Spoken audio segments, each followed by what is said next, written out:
Good morning बच्चों, मैं जितेंद्र कुमार शर्मा स्वागत करता हूं आपका आज की कक्षा में। आज की कक्षा में बच्चों हम पढ़ने वाले हैं कक्षा 5 की पर्यावरण अध्ययन की पुस्तक अपना परिवेश का पहला अध्याय, जिसका नाम है रिश्तों की समझ। प्यारे बच्चों, इस पाठ के 3 भाग हम पिछली कक्षाओं में पढ़ चुके हैं, जिनमें हमने ये जाना था कि परिवार कई प्रकार के हैं, जैसे संयुक्त परिवार और एकल परिवार के बारे में हमने चर्चा की थी। साथ ही साथ हम कुछ रिश्तों की भी समझ बना पाए थे, जैसे दादा दादी, नाना नानी, चाचा चाची और उनके बच्चे यानी हमारे चचेरे भाई बहन जैसे रिश्तों से भी हम परिचय प्राप्त कर चुके हैं। और बच्चों, हमने वंश वृक्ष बनाना सीखा था और परिवार में हर सदस्य की क्या भूमिकाएं होती हैं, उनके क्या क्या कार्य होते हैं, इनके बारे में भी हमने विस्तार से चर्चाएं की थी। प्यारे बच्चों, आज के इस भाग में हम प्राप्त ज्ञान का उपयोग करते हुए इस पाठ के जो अभ्यास प्रश्न हैं उनको हल करने की कोशिश करेंगे। तो चलो शुरू करते हैं आज के अभ्यास प्रश्नों को। तो देखो बच्चों, हमारा पहला अभ्यास प्रश्न है, निम्नलिखित सारणी को कॉपी में बना करके पूर्ण कीजिए। प्यारे बच्चों, यहाँ पे हमें एक टेबल यानी एक सारणी दी हुई है, जिसमें एक तरफ हम देख पा रहे हैं परिवार के सदस्यों के नाम लिखे हुए हैं, जैसे दादाजी, दादी जी, ताऊ जी, ताई जी, पिताजी और माताजी, चाचा जी, चाची जी, ऐसे परिवार के सदस्यों के नाम हैं। साथ उनके जस्ट सामने हम देख पा रहे हैं कि वहाँ पर आपके साथ रह रहे हैं या कहीं और उन स्थान का नाम लिखिए। यानी कि बच्चों, हमसे ये पूछा है कि जो ये परिवार के सदस्य हैं वो आपके साथ रह रहे हैं। अगर साथ रह रहे हैं तो जिस स्थान पे आपके साथ रहते हैं उस स्थान के बारे में बताना है, और अगर साथ में नहीं रह रहे हैं तो वो किस स्थान पे रह रहे हैं उस स्थान का नाम हमें लिखना है। देखो फॉर एग्जाम्पल मैं बताता हूँ, जैसे पहले सदस्य हैं दादाजी। अब जो मेरे दादाजी हैं बच्चों, वो मेरे साथ में रहते हैं, तो मैं यहाँ लिखूँगा साथ में, और मेरे साथ में कहाँ स्थान है, जयपुर। तो देखा आपने कितनी आसानी से मैंने पहला प्रश्न आसानी से हल कर दिया। ऐसे ही बच्चों, आप लोग भी ये जितने भी परिवार के सदस्य हैं उनके बारे में ये बताएंगे कि ये आपके साथ में रहते हैं और किस स्थान पे रहते हैं, अगर साथ में नहीं रहते तो किस स्थान पे रहते हैं। तो देखा आपने कितनी आसानी से ये जो सारणी है हम उसको बना सकते हैं। तो बनाना सभी बच्चों जरूर बनाएंगे इसको। चलो अब बढ़ते हैं बच्चों हम अगले प्रश्न पे, और अगला प्रश्न है पता कीजिए और लिखिए में। देखो बच्चों, हमसे जो पहला प्रश्न किया है वो है, आपके पड़ोस में कौन कौन रहते हैं। प्यारे बच्चों, इस प्रश्न में हमें जानकारी देनी है हमारे पड़ोसियों की, यानी आपके पड़ोस में कौन कौन रहता है। जैसे उदाहरण के लिए आप देखिए, मैंने लिखा है हमारे पड़ोस में लालचंद जी, मनोज जी, मोहन जी, राधेश्याम जी तथा कमलाबाई रहते हैं। देखा आपने, ये 5 परिवार हैं जिनके परिवार मेरे पड़ोस में रहते हैं, जैसे लालचंद जी, मनोज जी। ऐसे ही बच्चों आपको भी यहाँ बताना है कि आपके पड़ोस में कौन कौन रहते हैं। अब बच्चों हम बढ़ते हैं अगले प्रश्न पे। अगला प्रश्न है, इनमें एकल परिवार कितने हैं। यानी कि ऊपर जो मैंने 5 परिवार बताए, या आप जितने परिवार बताओगे उनमें से आपको ये बताना है कि इन परिवारों में से एकल परिवार कौन कौन से हैं। जैसे यहाँ देखिए, मेरे 5 पड़ोसियों में से एकल परिवारों की संख्या 3 है, इसलिए मैंने यहाँ लिखा इनमें एकल परिवार 3 हैं। तो देखा आपने कितनी आसानी से मैंने पता लगाया और इन प्रश्नों को हल किया है। अब देखता हैं बच्चे अगले प्रश्न को, उनके घर में कौन कौन सदस्य रहते हैं और उनके बीच काम का बंटवारा किस प्रकार का है। मतलब बच्चों, यहाँ देखिए हमें एक टेबल यानी एक सारणी दी हुई है। इस सारणी में कुछ कॉलम्स यानी खाने बने हुए हैं, जैसे क्रम संख्या 1 2 3 4 5 6 तक, इसके बाद में घर, सदस्य की संख्या, काम का बंटवारा। मतलब बच्चों, हमने जो एकल परिवार देखे, जैसे मेरे पड़ोस में 3 एकल परिवार हैं। अब हमें ये बताना है कि ये पड़ोस में रहने वाले जो एकल परिवार हैं उनके घर का मुखिया कौन है, उनके परिवार में कितने सदस्य हैं और प्रत्येक सदस्यों का काम का क्या क्या बंटवारा है, यानी रहने वाले सदस्य क्या क्या कार्य कर रहे हैं। फॉर एग्जाम्पल देखिए, मेरे 3 एकल परिवारों का, जो मेरे पड़ोस में रह रहे हैं ना 3 एकल परिवार, उनका जो सारणी है, उनका जो तालिका है वो मैंने यहाँ बनाई है, उसे देखते हैं। देखो बच्चों, मनोज जी का पहला परिवार जो मेरे पड़ोस में रहता है, दिखा ना सभी को, मनोज जी का परिवार जो मेरे पड़ोस में रहता है, उस परिवार में बच्चों 5 सदस्य हैं। यानी हम पता कर सकते हैं ना एकल परिवार कौन से होंगे, जिनमें माता पिता और उनके बच्चे होंगे, यानी मनोज जी और उनके पत्नी और उनके बच्चे, यानी हम ये कह सकते हैं कि माता पिता और 3 बच्चे इस परिवार में हैं। अब ये परिवार के सदस्य क्या क्या कार्य करते हैं बच्चों, वो भी देखते हैं। जो पिता हैं परिवार में, वो नौकरी पर जाते हैं, माता घर के कार्य करती है तथा बच्चों की देखभाल भी करती हैं, और साथ ही साथ प्यारे बच्चों, जो बच्चे हैं इस परिवार में, वो पढ़ाई करने का कार्य करते हैं। तो देखा आपने, मैंने पहले एकल परिवार की सारी जानकारियों को कितनी आसानी से इस तालिका में लिख दिया है। अब हम मिलते हैं हमारे पड़ोस में रहने वाले दूसरे परिवार से, जो है राधे श्याम जी का परिवार। प्यारे बच्चों, इस परिवार में 4 सदस्य यानी माता पिता और उनके 2 बच्चे रहते हैं। अब इस परिवार के जो सदस्यों का कार्य है वो देखिए, पिता काम पर जाते हैं, माँ घर तथा बाजार के कार्य करती हैं और बच्चे अपनी पढ़ाई करते हैं। तो देखा आपने, दूसरे एकल परिवार की जानकारी को भी हमने बड़ी आसानी के साथ इस तालिका में लिख दिया है। ऐसे ही बच्चों, आप भी अपने पड़ोस में रहने वाले एकल परिवारों की जानकारी ऐसी ही तालिका में लिखेंगे। अब चलते हैं हम तीसरे एकल परिवार के पास, जो है कमलाबाई का परिवार, और इसमें बच्चों 2 ही सदस्य हैं। 2 सदस्य कौन कौन, एक कमलाबाई और एक उनका पुत्र।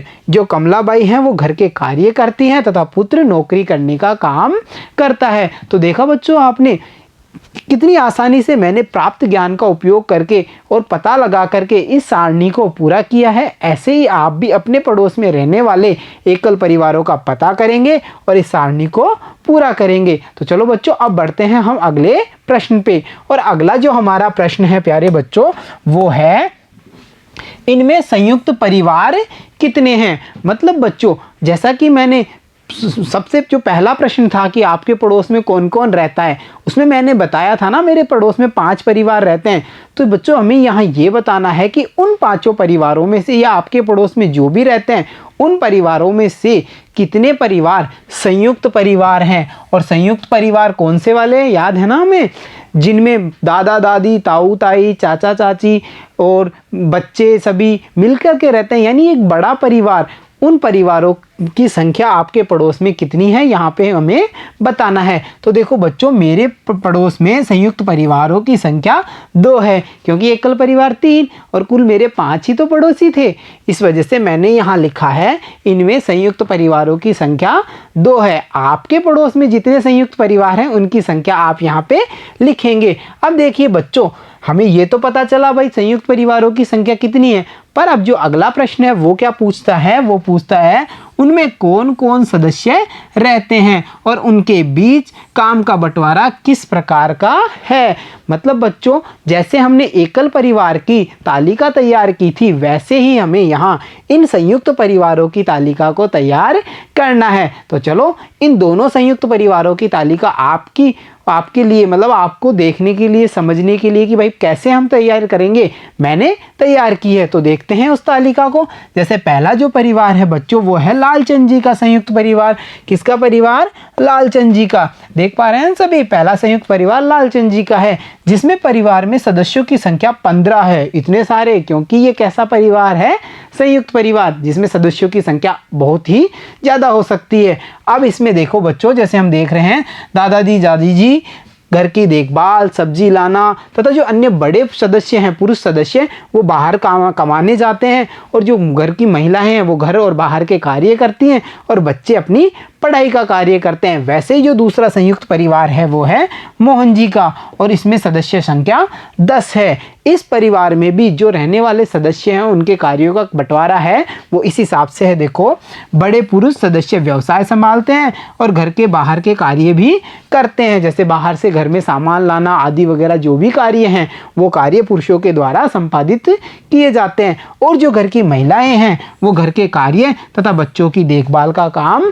करती हैं। और साथ ही साथ बच्चों, इस संयुक्त परिवार में जो बच्चे हैं वो अपनी पढ़ाई का कार्य करते हैं। तो देखा आपने, संयुक्त परिवार और एकल परिवार में रहने वाले जो सदस्य हैं उनकी संख्याएं भी अलग अलग हो सकती है। तो चलो बच्चों, अब बढ़ते हैं हम अगले प्रश्न पे, और वो है हमारा संजना का परिवार। एकल परिवार होता तो उसकी माँ की देखभाल कौन करता। हमने सुनी थी संजना और सलमा की कहानी, जहां हमें ये पता चला था कि सलमा एकल परिवार में रहती है जबकि संजना का परिवार संयुक्त परिवार था।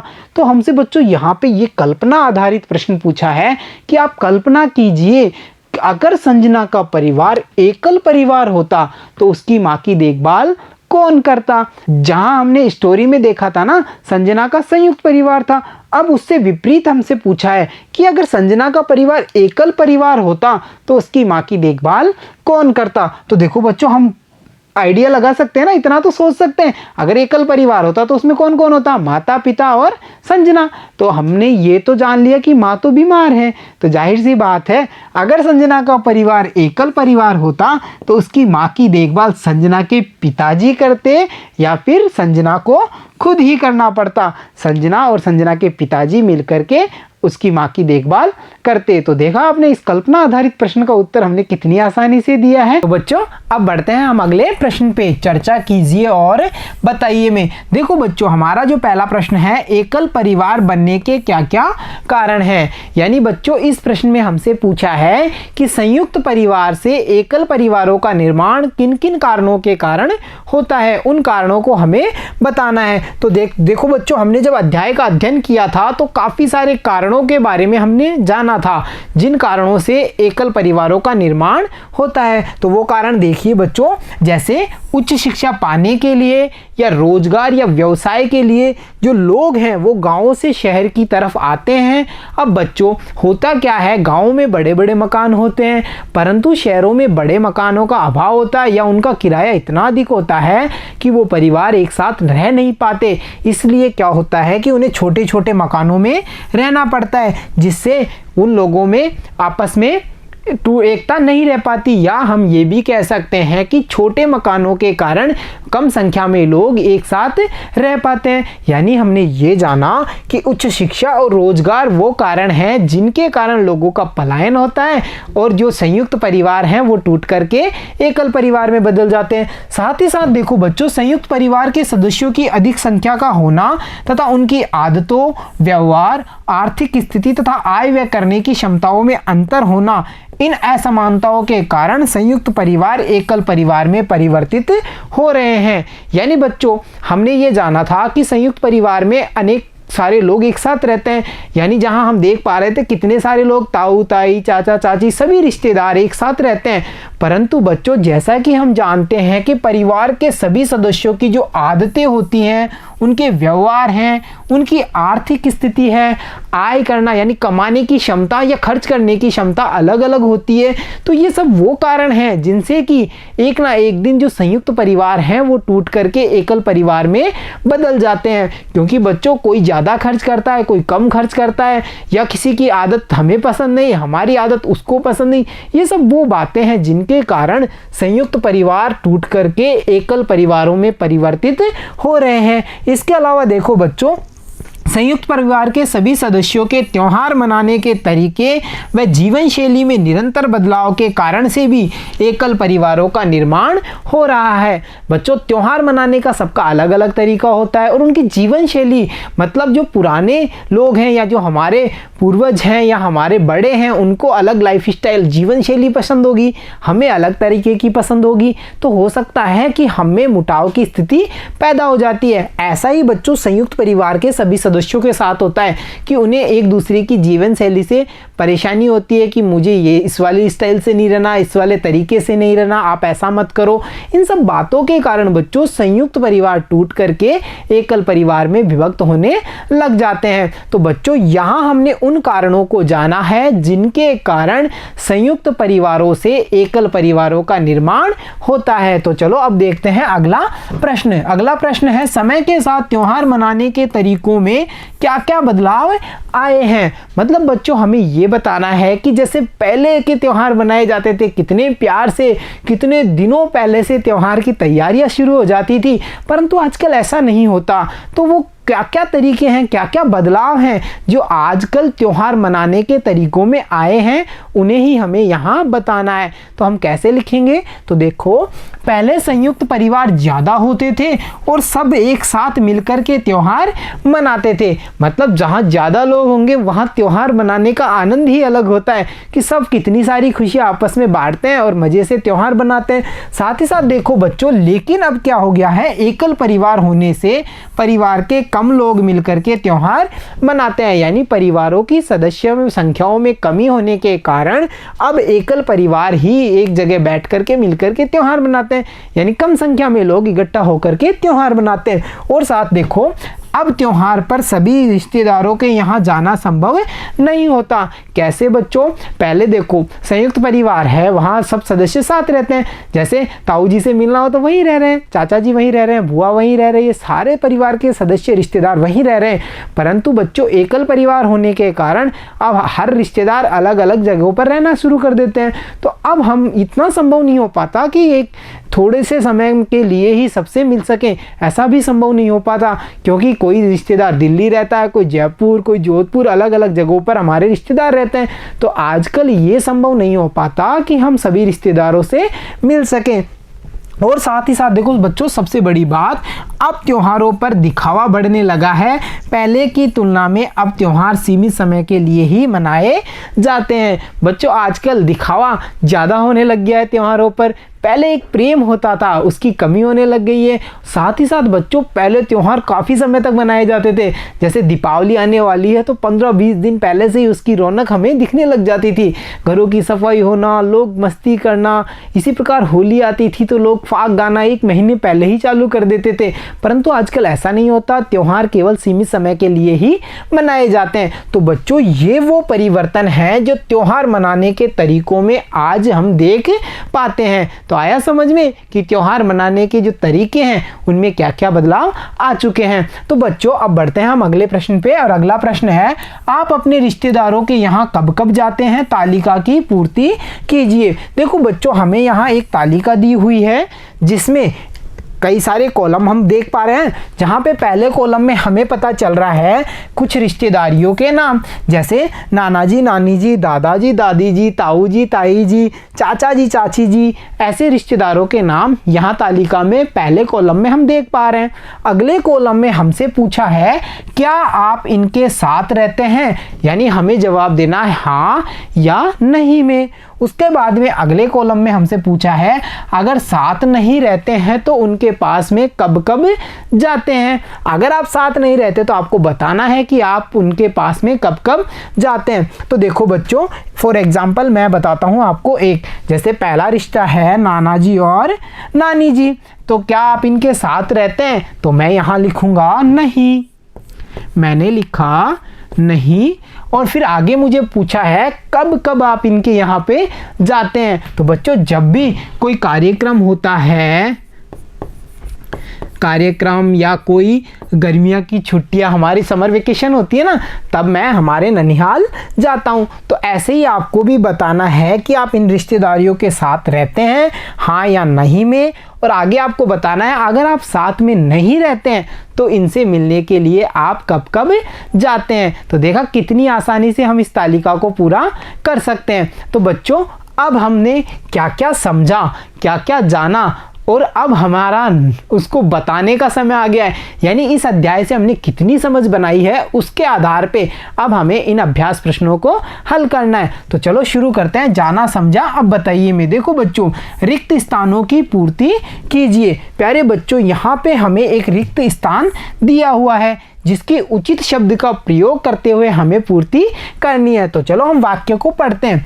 एक पीढ़ी से दूसरी पीढ़ी में गुणों का जाना रिक्त स्थान कहलाता है। तो आया कुछ याद? जब हमने आनुवांशिकता को पढ़ा था, सर ग्रेगर जॉन मेंडल के बारे में पढ़ा था, तो हमने जाना था ना, एक पीढ़ी से दूसरी पीढ़ी में लक्षणों का जाना क्या कहलाता है? उसे हम वंशानुगमन कहते हैं। वंशानुगमन,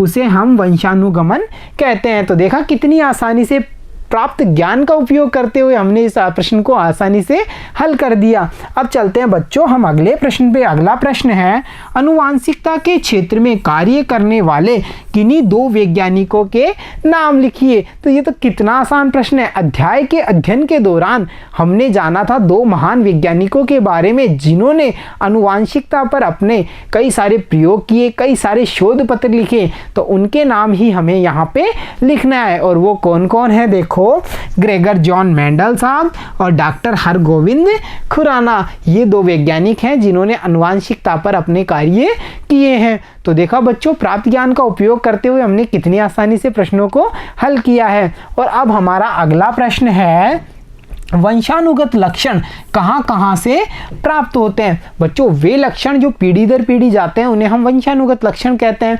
ये लक्षण हमने अध्याय के अध्ययन के दौरान जाना था कि ये लक्षण हमें हमारे दादा दादी से भी मिलते हैं, नाना नानी से भी मिलते हैं, माता पिता से भी मिलते हैं। तो यहाँ ए, ब, से तीनों सही हैं, यानी कि हम चौथे वाला ऑप्शन देखेंगे इन सभी से, तो यहाँ हम लिखेंगे द, यानी कि इन सभी से ये वो रिश्तेदार हैं जिनसे हमें वंशानुगत लक्षण प्राप्त होते हैं। और बच्चों, अगला प्रश्न है, देखिए, आपकी माताजी की बहन के साथ आपका क्या रिश्ता है। यहाँ हमें बताना है कि हमारी माताजी की जो बहन है वो रिश्ते में हमारी कौन होगी। तो देखो बच्चों, मेरी माताजी की बहन रिश्ते में मेरी मौसी होगी, यानी उस रिश्ते का नाम होगा मौसी। तो देखा हमने कितनी आसानी से इस रिश्ते का पता किया है। तो चलो बच्चों, अब देखते हैं हम अगला प्रश्न। और अगला प्रश्न है, संयुक्त परिवार व एकल परिवार में क्या अंतर है। यहाँ पे दोनों परिवारों की हमें तुलना करनी है और बताना है कि इन दोनों परिवारों में क्या क्या अंतर होते हैं। तो देखो बच्चों, जहाँ हमें पता है संयुक्त परिवार में दादाजी, दादी जी, ताऊ जी, ताई जी, चाचा जी, चाची जी, माता पिता तथा उनके बच्चे एवं बुआ सभी साथ में रहते हैं, यानी कि परिवार के सभी सदस्य मिलकर के रहते हैं, वो होगा संयुक्त परिवार। जबकि हमें ये पता चला था कि एकल परिवार में केवल माता पिता और उनके बच्चे ही साथ में रहते हैं, यानी केवल माता पिता और बच्चे साथ में रहेंगे, वो परिवार होगा हमारा एकल परिवार। और जहां परिवार के सभी सदस्य मिलकर के रहेंगे वो होगा संयुक्त परिवार। यानी जो पहला अंतर है वो है सदस्य संख्या पर। उसके बाद में देखिए, संयुक्त परिवार में बच्चों के पालन पोषण में सभी लोग सहयोग करते हैं, क्योंकि बच्चे तो सभी को अच्छे लगते हैं। जब परिवार के सारे सदस्य मिलकर के रहेंगे तो बच्चों की देखभाल में सभी अपना सहयोग करेंगे। जबकि हम कह सकते हैं कि एकल परिवार में बच्चों के पालन पोषण के लिए केवल माता पिता ही होते हैं, यानी कि माता पिता की ही जिम्मेदारी होती है कि वो अपने बच्चों का पालन पोषण करेंगे। तो यहाँ हमने जाना संयुक्त परिवार और एकल परिवार के अंतरों के बारे में। तो देखा प्यारे बच्चों, आज के इस अध्याय में हमने संयुक्त परिवार और एकल परिवार के बारे में समझ बनाई, साथ ही साथ हमने समय के साथ होने वाले परिवर्तनों के बारे में भी जानकारी प्राप्त की है। और हम कुछ नए रिश्तों जैसे नाना नानी, मौसा मौसी जैसे रिश्तों से भी परिचित हो पाए हैं। तो प्यारे बच्चों, आज के इस भाग में इतना ही। मिलता हूँ आपसे अगले अध्याय में, तब तक के लिए धन्यवाद बच्चों।